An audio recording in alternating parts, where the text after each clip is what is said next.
les violences sexistes et sexuelles, à se rassembler et à livrer combat pour défendre nos droits. Merci beaucoup. Et pouvez-vous nous citer quelques chiffres importants? Pas de souci, c'est ce qui malheureusement est le plus frappant. En 2023, près de 265 000 personnes ont été victimes de violences sexuelles. Parmi elles, 165 000 enfants. Selon le ministère de la Justice, près d'une condamnation sur 6 relève du viol. Aujourd'hui, la moyenne est de 67 viols par jour, soit 3 par heure. Mesdames, Messieurs, honorable public, nous nous exprimons aujourd'hui pour que ces paroles, ces voix ces témoignages puissent exister. Savez-vous ce que cela fait?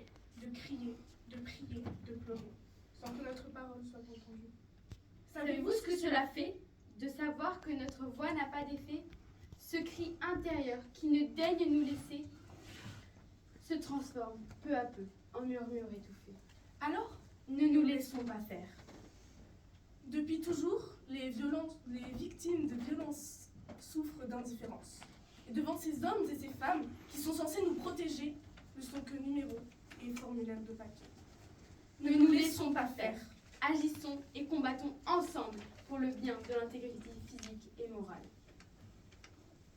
Heureusement que dans ce monde peu courtois et souvent discutable, il existe des personnes dotées d'une âme généreuse. Grâce notamment au planning familial ou au numéro SOS Viol, ainsi qu'à toutes les aides mises en place par la santé et l'éducation, les victimes se sentent enfin écoutées et soutenues. Nous vous en conjurons. Ne restez pas aveugles face à ces atrocités et osez aller aider. Vous qui nous laissez ce monde difficile, cette charge sur nos frêles épaules, vous pouvez encore faire une action. Une oreille, un sourire ou même un don. Parce qu'aujourd'hui, nous savons les aider. Parce qu'aujourd'hui, nous pouvons les aider. Parce qu'aujourd'hui, nous devons les aider.